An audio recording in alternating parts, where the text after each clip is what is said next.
Empezaremos con la definición, seguidamente de la embriología y las subdivisiones del diencéfalo, las cuales son tálamo, subtálamo, epitálamo e hipotálamo.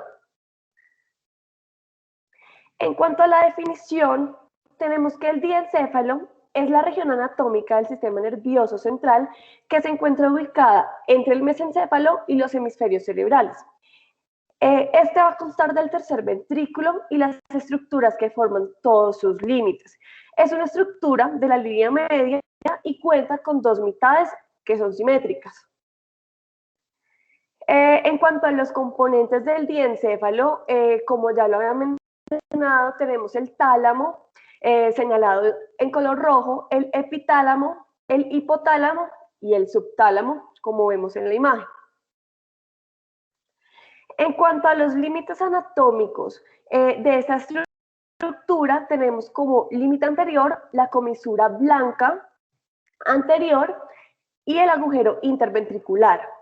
En cuanto al límite posterior, vamos a tener la glándula pineal.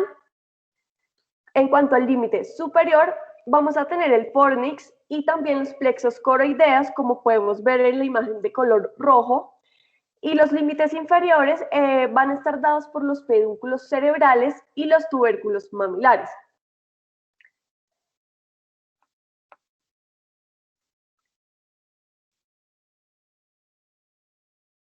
Para continuar, tenemos acá el desarrollo embriológico de esta estructura. Entonces, como vemos en la imagen, al lado izquierdo tenemos el tubo neural, el cual está formado a partir del ectodermo. Seguidamente se van a formar las vesículas primarias, el prosencéfalo, el mesencéfalo, el romoencéfalo y también la médula espinal. A partir del tubo neural, bueno, tenemos que estas vesículas primarias se forman y nos dan origen a las vesículas secundarias. Dentro de estas tenemos el telencéfalo, el diencéfalo, el mesencéfalo y el metencéfalo. Y por último, el mielencéfalo. Del diencéfalo específicamente, de la segunda vesícula secundaria, esta es la que nos va a dar origen tanto al tálamo como al hipotálamo, es decir, a las estructuras del diencéfalo. Bueno, iniciaremos con la primera estructura del diencéfalo, el tálamo, el cual consta de dos masas ovoides de sustancia gris que representan la mayor parte del diencéfalo. Son las que podemos observar en la imagen de color azul, cuya función es que sirve como una estación de conexión e integración de la gran mayoría de la información sensitiva y transmisión de esta tanto a la corteza cerebral como a los ganglios basales, al hipotálamo y también al tallo cerebral.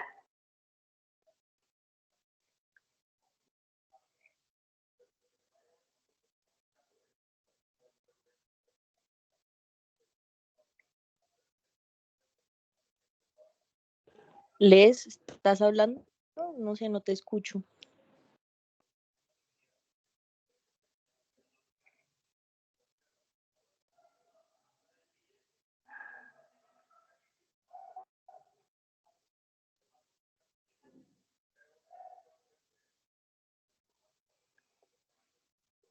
¿Me escuchan ahí? Sí, ya te escucho, Les.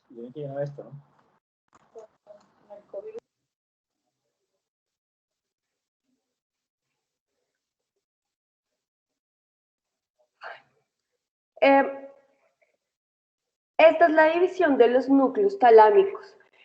Vamos a tener que los tálamos van a estar rodeados de unas fibras de sustancia blanca y en su interior van a estar divididos por la lámina medular interna. Esa división se va a ver como núcleos anteriores, núcleos dorsales y núcleos mediales, como podemos ver en la imagen.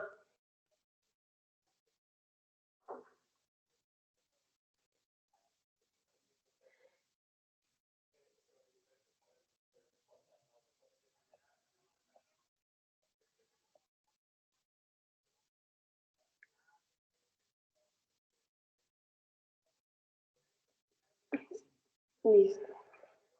Qué pena es que se me pasan las diapositivas. Continuamos hablando de los núcleos en los que está dividido el tálamo.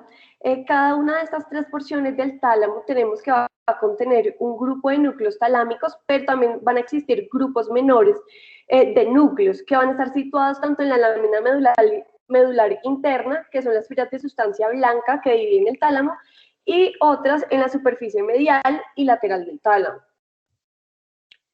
En cuanto a los núcleos talámicos, tenemos que la división funcional de los núcleos talámicos se pueden dividir en 5.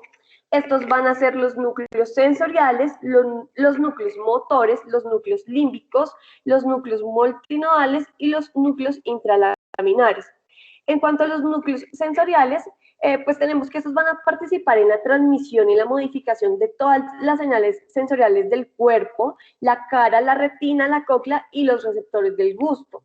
Se cree que en el tálamo, pues bueno, esta estructura va a ser crucial para la percepción de algunos tipos de sensaciones y especialmente se habla de la sensación del dolor y la corteza sensorial específicamente puede dar detalles más finos de esta sensación. En cuanto a al grupo de los núcleos motores del tálamo, dentro de los cuales tenemos el ventral anterior y el lateral principalmente, van a transmitir la información motora desde el cerebelo y el globo pálido a todo lo que va a ser la corteza motora precentral. Y los núcleos también se han denominado como núcleos de relevo motor, ya que por aquí pasa toda la información. Además, se interponen 3 núcleos límbicos anteriores entre los núcleos mamilares del hipotálamo y la circunvolución del cíngulo de la corteza cerebral.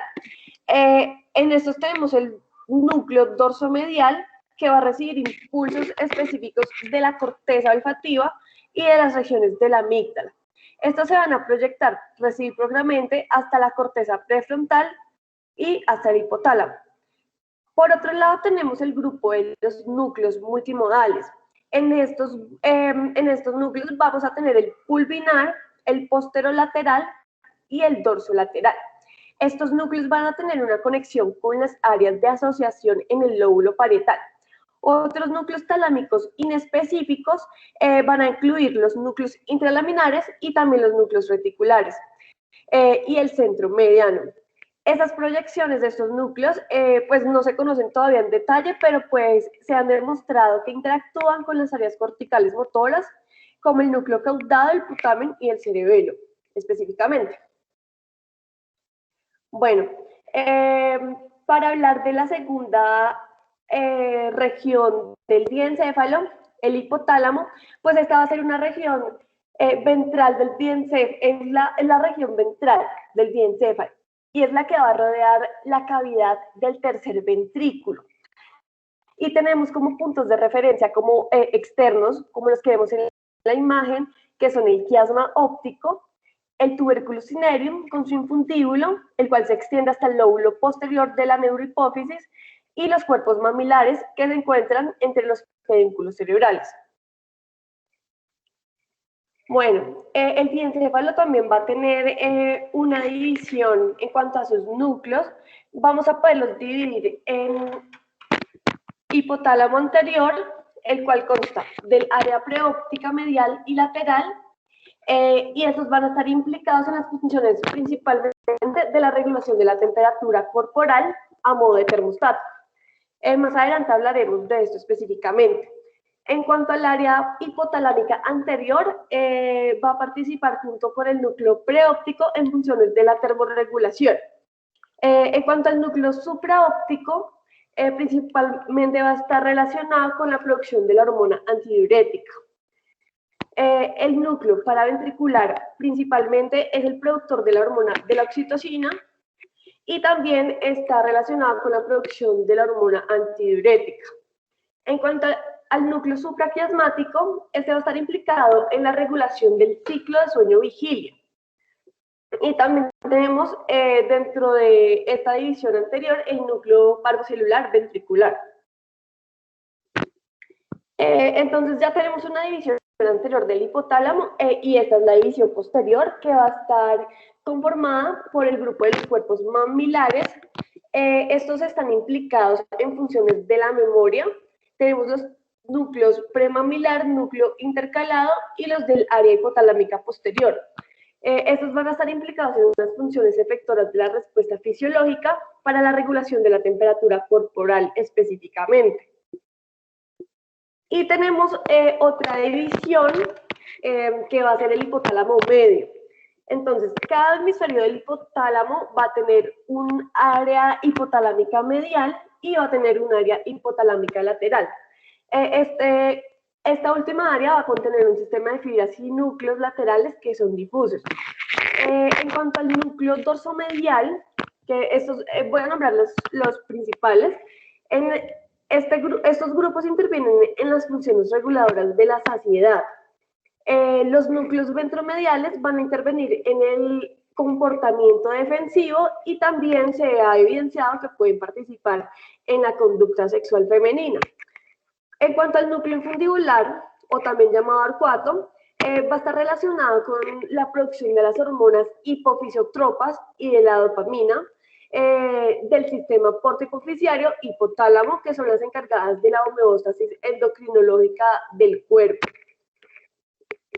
Y tenemos también el área hipotalámica lateral, que es el centro regulador de la ingesta hídrica y del apetito, y el área hipotalámica dorsal. Bueno, entonces voy a hablar más a fondo de las funciones del hipotálamo, que a pesar de ser un órgano muy pequeño, que pesa un 0.3% del encéfalo, va a tener funciones muy importantes como la ingesta de alimentos, por ejemplo. El hipotálamo va a regular esta función a través de dos grupos neuronales conocidos como el centro de la saciedad y el centro del hambre. Conocemos que el centro de la saciedad se ha localizado en el grupo ventromedial y el centro del hambre se va a encontrar localizado en el hipotálamo lateral. En cuanto a la función autónoma, tenemos que las áreas posterolaterales y dorsomediales del hipotálamo van a funcionar como una región activadora simpática, mientras que un área anterior va a funcionar como una región activadora parasimpática. Bueno, tenemos otra función muy importante que es la regulación de la temperatura corporal.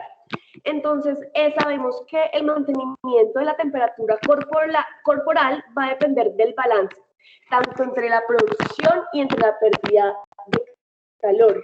Este balance va a ser regulado en el hipotálamo por dos grupos neuronales que son el hipotálamo anterior, el cual disminuye la temperatura corporal a través de mecanismos de vasodilatación para ayudar a la pérdida de calor, y en los grupos hipotálamos laterales van a estar los centros de producción de calor.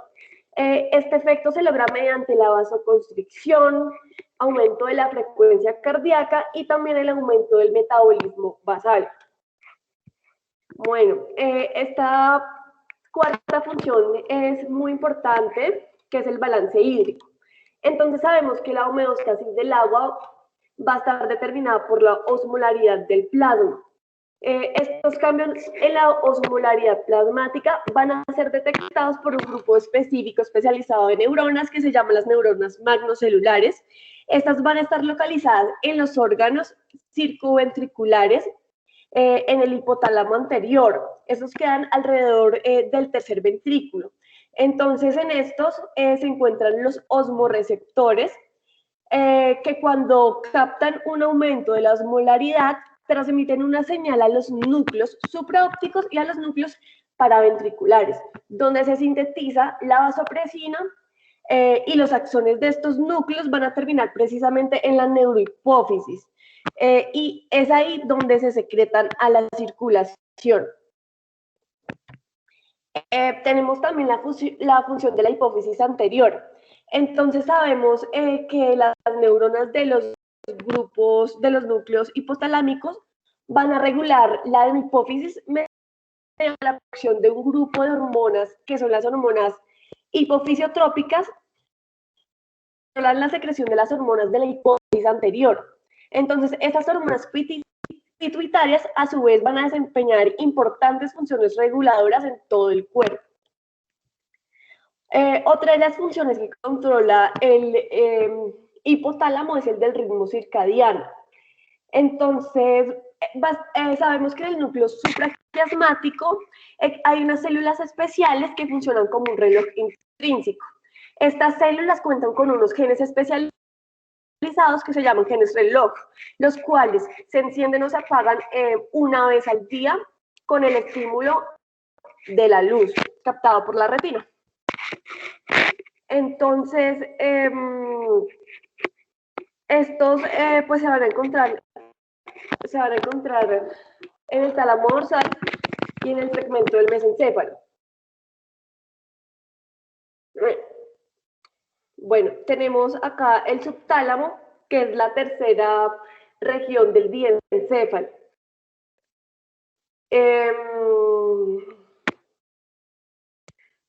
Podemos ver en la imagen inferior que está delimitada de color azul.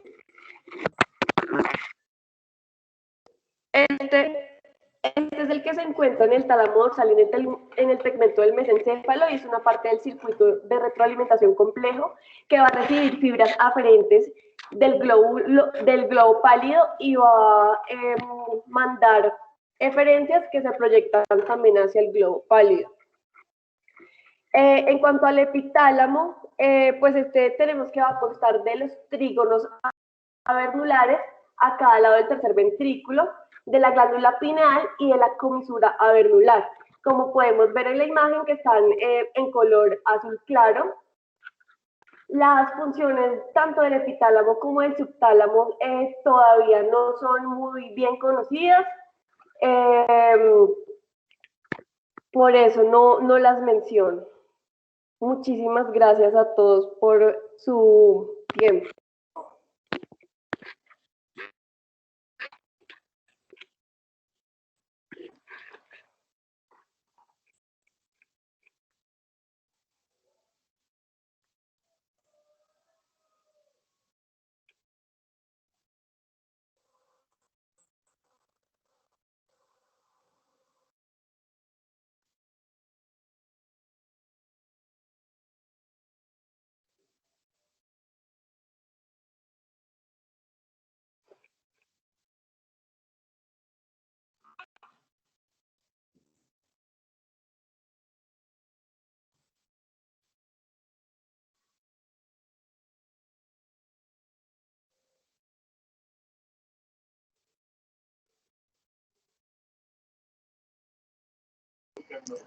Leslie, muchísimas gracias. Estuvo muy buena la presentación.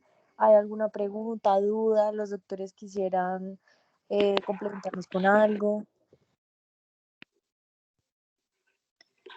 ¿Cómo están? Buenas noches. Bueno, puesto que nos queda bastante tiempo, tal vez las otras personas que están conectadas pudieran decirnos como qué les llamó la atención del hipotálamo, o qué entendieron que fue el hipotálamo, hacer una pequeña discusión, ya que hoy aparentemente tampoco tuvimos preguntas o Kahoot o actividad interactiva.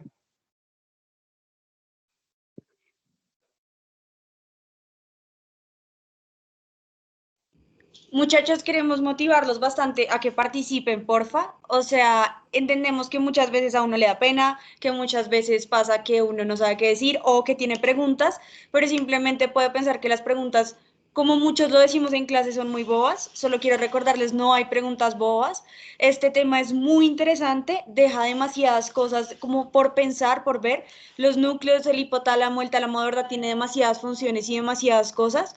Entonces, porfa, lo que tengan de preguntas, de dudas, aprovechen que este es el momento. Tenemos a la doctora con nosotros. Los doctores están acá súper al pendiente, apoyándonos en todo esto. Entonces, porfa, los motivo a que pregunten, a que aclaren cosas. También, si quieren como darnos aportes que ustedes tengan que tal vez no vieron durante la presentación o cosas como de parte de ustedes, por favor, adelante.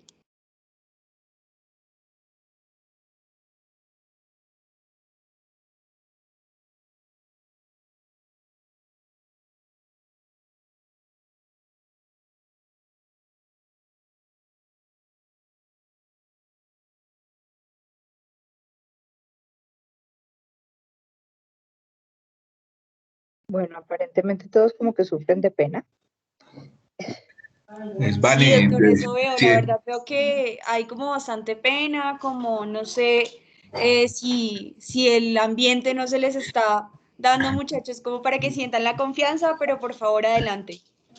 pues si no preguntan ellos, empiezo a preguntar yo. Ok, doctor.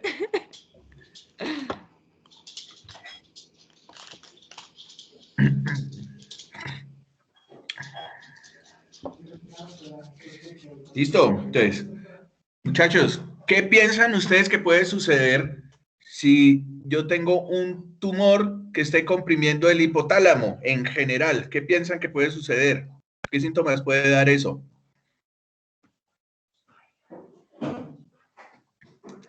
¿Quién se anima? Digan, digan, digan.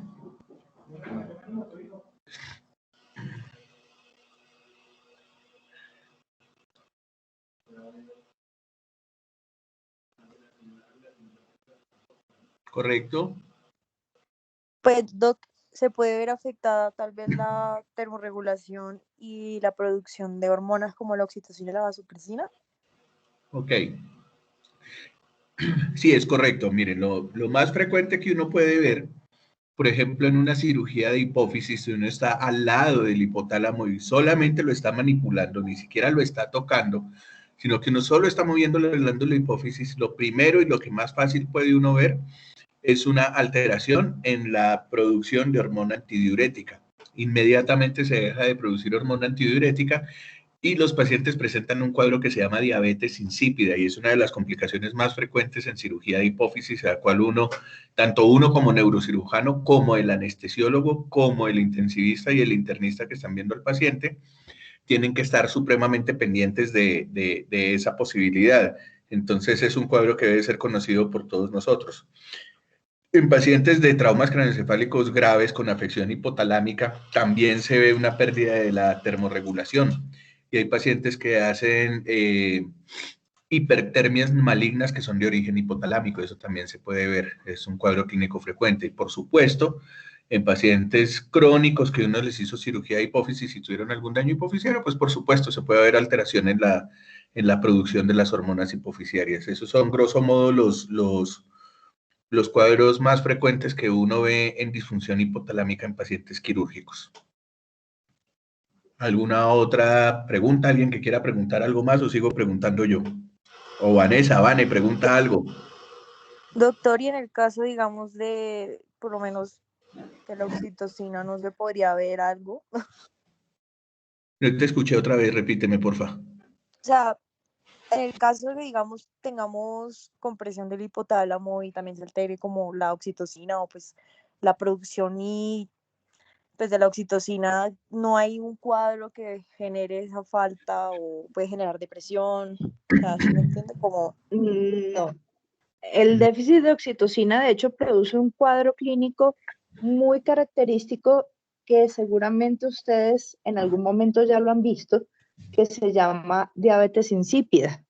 Y eso son alteraciones hidroelectrolíticas que pueden ser desde bastante leves hasta tan severas como para llevarse al paciente en cuestión de un par de horas. Entonces, para entender, por ejemplo, la diabetes insípida y por qué hay esas alteraciones de los electrolitos, es importante que entiendan cómo funciona esa cosita chiquita llamada hipotálamo. Los invito a revisar un poco qué es eso de la diabetes insípida, ya sabiendo cuál es una de sus principales causas. Doctora, una pregunta. En el caso del que estábamos hablando ahorita, en el que hay un daño o en una disfunción, digamos, hipotalámica o del tálamo, perdón, en este caso, ¿la principal causa suele ser iatrogénica? No necesariamente, no necesariamente. Por manipulación es cuando la es iatrogénica, pero cualquier tumor en esa localización, un infarto, una hemorragia, cualquier patología puede causar el mismo cuadro clínico. Y la principal, doctor, ¿cuál sería? O digamos, ¿cuál es la forma, por ejemplo, de tener cuidado o qué factores de riesgo tenemos que tener en cuenta, dado que pues si la diabetes insípida es, pues como la doctora nos está comentando, tan delicada, pues digamos que, ¿qué es lo que tenemos que tener en cuenta? ¿Qué es lo que se puede saber o ver en ese caso para poder estar pendiente, atacar? No, la verdad no sé cómo decirlo, para evitar que lleguen los pacientes ya, digamos, en estadio. Digamos que un paciente con una lesión hipotalámica que sea capaz de generar diabetes insípida por compresión directa del hipotálamo o del tallo de la hipófisis, para que avance hasta ese punto tiene que haber dado muchos síntomas antes. Y usualmente, como esa región es tan pequeñita como lo hicieron en la revisión bibliográfica, y ahí al lado está el quiasma óptico, usualmente lo que sucede es que el paciente presenta primero un síndrome quiasmático. Pues para que uno vea un paciente con diabetes insípida, tiene que estar prácticamente en la inmunda ya, el paciente tiene que estar muy avanzado. Entonces, usualmente uno presenta primero un síndrome quiasmático, pero estos pacientes es muy importante porque eso sí sucede con mucha frecuencia. Hay pacientes que se quejan de alteraciones visuales. Entonces, pacientes dicen, doctor, no estoy viendo bien, o doctor, estoy perdiendo la agudeza visual, o doctor, estoy progresivamente refiriendo esto y aquello en mi vista. Y los médicos en general, primero les empiezas a hacer tratamientos optométricos, entonces lo mandan a la optómetra a que le busque los vicios de refracción y le corrija los vicios de refracción. Ahí pasan un par de meses, el paciente regresa, se sigue quejando, además tiene un poquito de cefalea, pero entonces uno le dice, sí, lo que pasa es que este mundo es muy difícil, estamos en el siglo XXI y usted tiene una cefalea de tipo tensional. Pero bueno, ya le corrigieron lo de los medios, entonces debe ser que usted tiene algo o en el cristalino o de pronto en la retina, entonces se va para un oftalmólogo. Pues usualmente cuando llegan al oftalmólogo, el oftalmólogo les hace una primera revisión, les pide una campimetría computarizada, les hace unos estudios adicionales y suele hacer el diagnóstico de que hay una alteración de la vía óptica que ya es tardía. Entonces es deber del médico general en pacientes con cefalea y alteraciones visuales hacer una campimetría por confrontación para mirar que el paciente no tenga un síndrome quiasmático. El síndrome quiasmático es muy fácil de distinguir clínicamente porque es una hemianopsia homónima bitemporal. O sea, uno se pone frente al paciente, hace una campimetría por confrontación, sin necesidad de hacer nada muy sofisticado, y uno se da cuenta que el paciente lo que tiene es una pérdida de campo visual temporal bilateral. Eso se estudia fácil y luego le hace un fondo de ojo y es posible que uno vea que el paciente tiene alteraciones en el fondo de ojo. Es poco probable que uno le vea papiledema, pero uno le va a ver alteraciones y le va a ver un fondo de ojo que no es normal. Entonces uno debe irse orientando a que el paciente tiene un síndrome quiasmático. Eso va a suceder mucho antes que la diabetes insípida. La diabetes insípida uno usualmente la ve en el ámbito intrahospitalario en pacientes que ya están muy complicados. Y en pacientes, por ejemplo, de trauma craneoencefálico, también se ve diabetes insípida por compromiso hipotalámico, en traumas severos con edema cerebral difuso, pero eso son patologías que uno ve en el contexto del cuidado intensivo. Doctor, y en el caso cuando es por manipulación o manejo, ¿cuál es el manejo que se le debe dar? O sea, ¿qué es lo que cuál es la primera cosa que se debe utilizar o que se debe manejar ahí? En ambos casos, cuando dale, Vane. Perdón, un segundo. Me parece que a María Paula le ha quedado más la idea de que es por manipulación. No, no necesariamente tiene que ser por manipulación.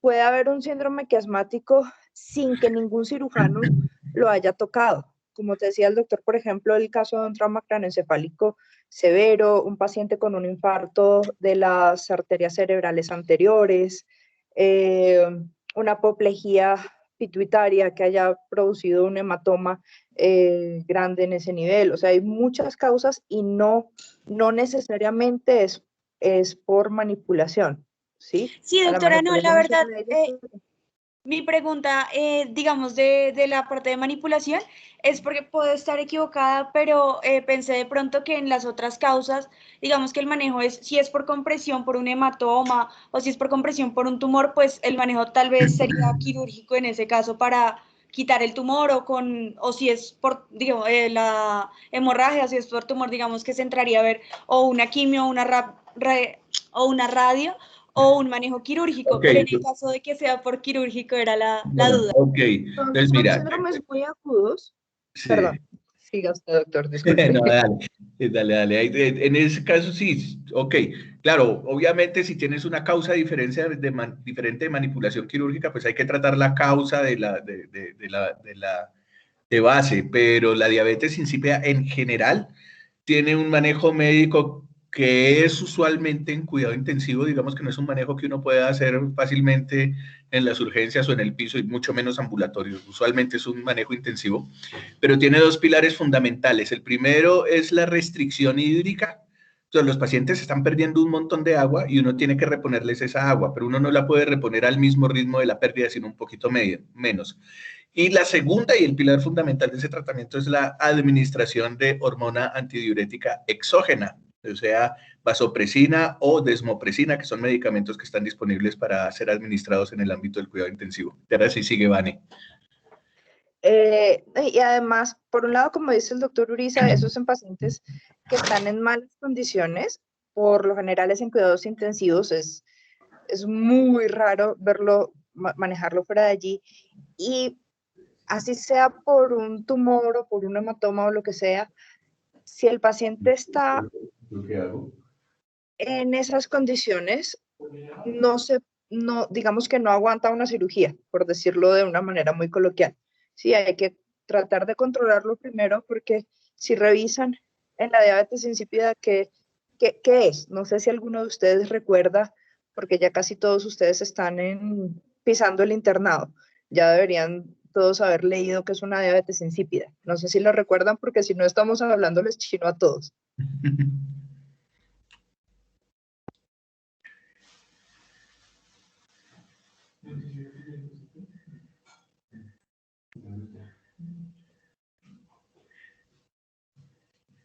Listo.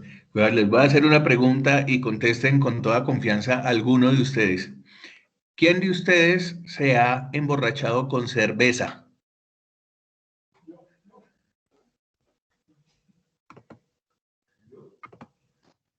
Yo. Ok. Cuando ha sucedido eso, digamos, con cerveza se nota más por algunos factores adicionales. ¿No han notado que uno empieza a ir al baño con una frecuencia mucho más alta? Y uno empieza con una cosa que llaman la orinadera. Dale, Carl, estás invitado a hablar.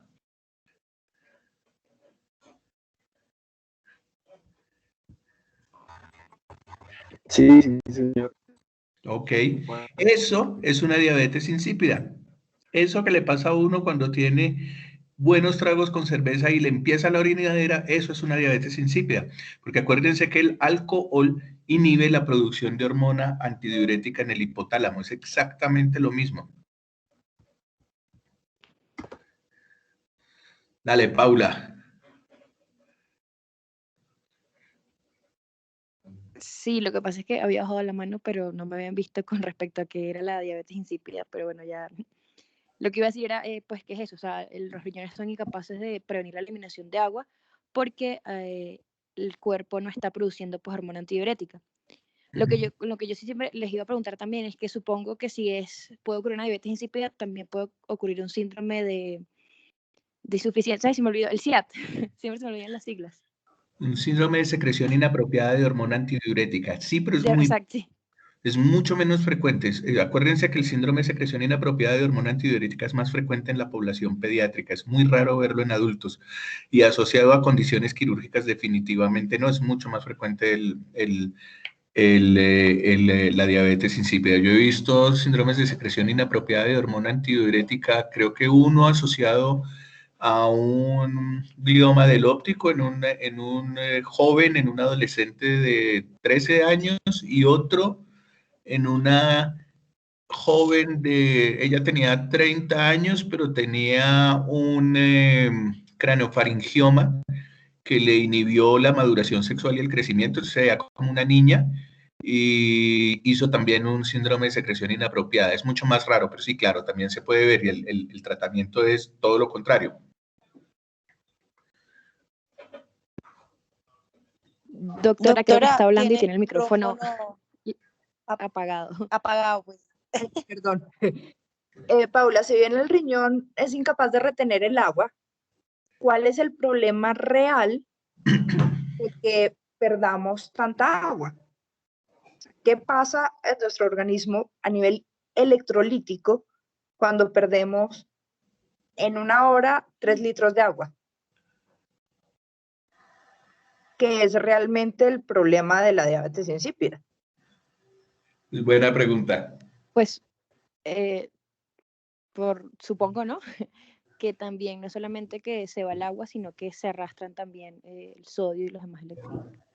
Va El por sodio ahí, en el agua, ¿cierto? va por ahí, va por ahí. Sí, pero no. Piensa un poquitico más. ¿Qué se arrastra con el agua y qué se queda adentro? Se arrastra el sodio y el cloro y el potasio se queda adentro, ¿no? La No, glucosa esa. se concentra, ¿no? Al revés. Es al revés. El sodio aumenta muchísimo. Ah, sí. Lo estás deshidratando. Ujú. Entonces, digamos, por decirlo de alguna manera, queda demasiado salada, ¿sí? ¿Y qué pasa en la membrana de las células? Y sobre todo si nos vamos a las neuronas, pero ¿qué pasa en la membrana de cualquier célula cuando tienes afuera demasiado sodio? Y ahí estamos hablando de fisiología. De qué Empieza a se sacar gestiona. el agua de las células. Empieza a sacar el agua de las células. Muy bien. Exacto.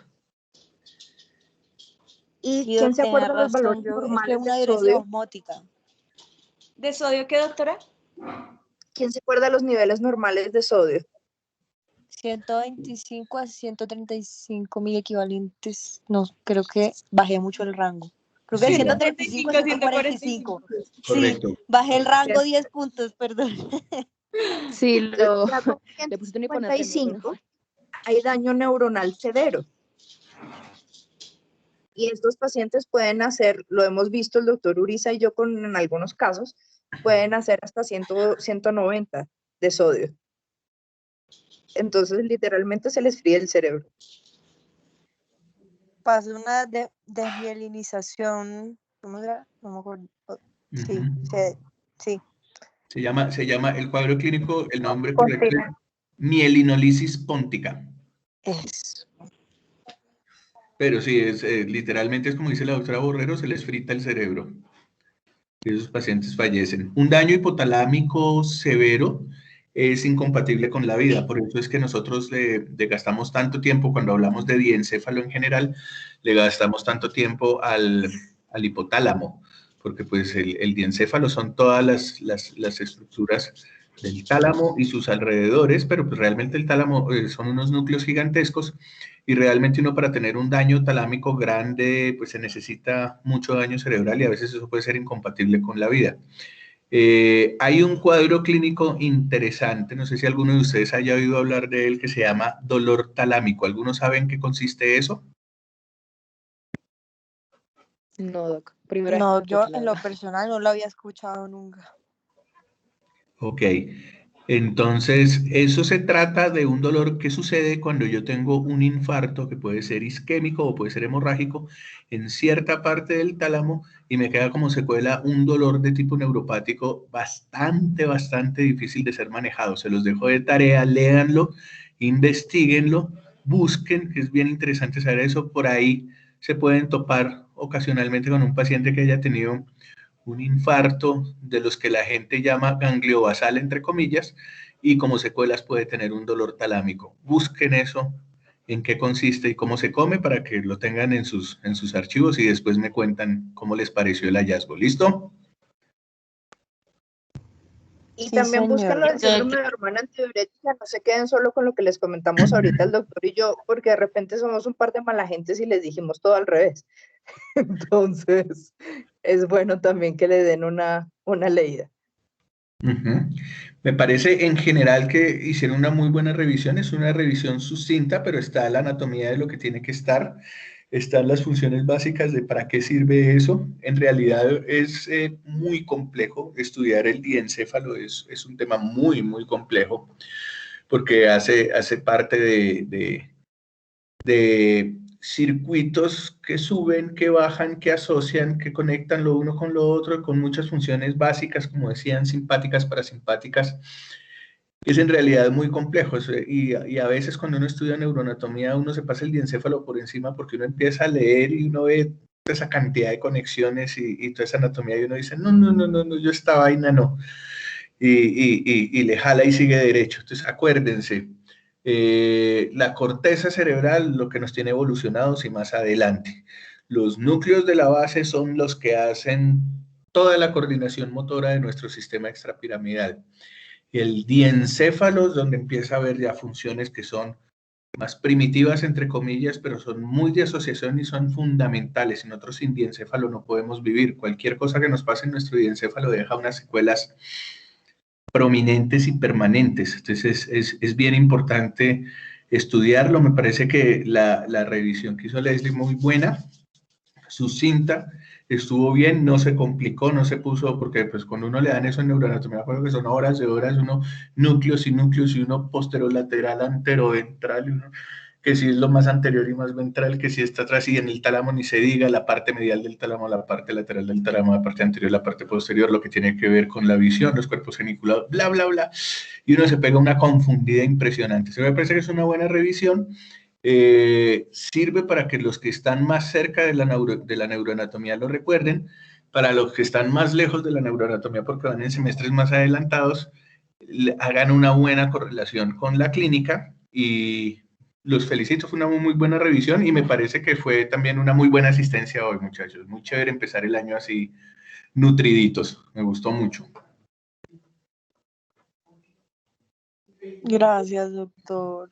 Doctora, ¿tiene Doctora, El último sí, comentario muchas de mi gracias. parte Dale. es, así como el doctor Uriza les decía ahorita que a uno le da mamera cuando está estudiando en pregrado ver el hipotálamo, porque eso suena muy complicado, también es importante entender la relación del eje hipotálamo-hipófisis, ¿sí? Porque son uno solo, son una cosita que yo creo que en total no mide 2 centímetros, pero ese eje hipotálamo-hipofisiario es, yo creo que la base de casi toda la endocrinología. Es, sí, no porque vayan a ser endocrinólogos, sino que hay cosas muy elementales, por ejemplo, una paciente que les llegue con amenorrea, ahí ese eje les va a poder entender por qué, si no es un embarazo, por supuesto la causa, o por qué un síndrome de Cushing, o por qué la diabetes insípida, o por qué un montón de síndromes que no son de neurocirugía, que van a ver en pediatría, que van a ver en medicina interna, que van a ver en prácticamente cualquier especialidad que hagan, pero todos vienen de ese pedacito chiquito que es el eje hipotálamo hipofisiario, las enfermedades de la tiroides, que eso también en medicina interna es bastante frecuente, y muchos de ustedes en la rural se van a topar con esos pacientes. Y yo tuve una profesora que decía una frase que nunca se me olvidará, que es que los ojos no ven lo que la mente no sabe. Y es verdad, si ustedes no saben, pues la van a mandar con todos los médicos del mundo, jamás van a sospechar qué es lo que tiene y ese paciente va a perder tiempo, que si por ejemplo es un tumor, es un tiempo muy, muy valioso.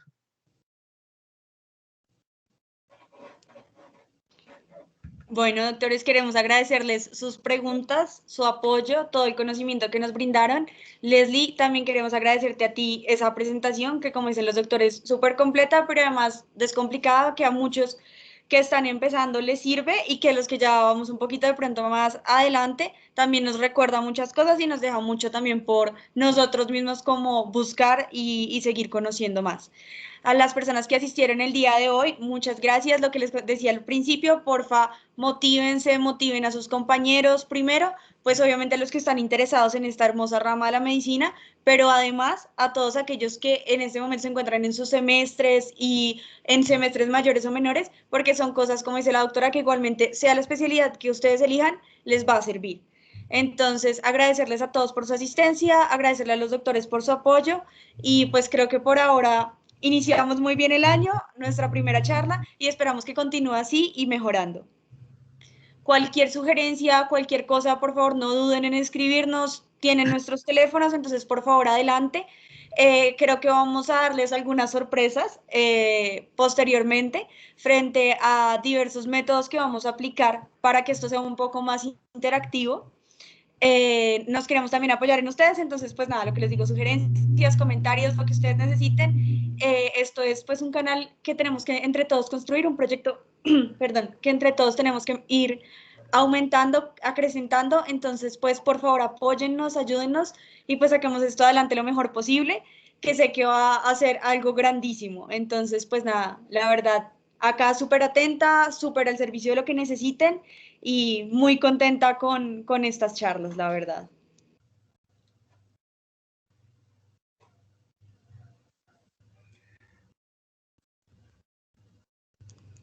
Creo que si nadie tiene nada más por decir, finalizamos el día de hoy nuestra charla. Los invitamos a las charlas pues de las siguientes semanas que vienen. Lo que les digo, tenemos muchas sorpresas que les vamos a ir compartiendo poco a poco. Y pues con los doctores vamos también a organizar algunas cosas. Entonces, pues pronto sabrán más de nosotros. Que tengan una hermosa noche y Dios los bendiga a todos. Feliz noche. María Paula, Muchas muchas gracias. gracias. Feliz noche. Gracias por todo. Descansen. Andrea, chao.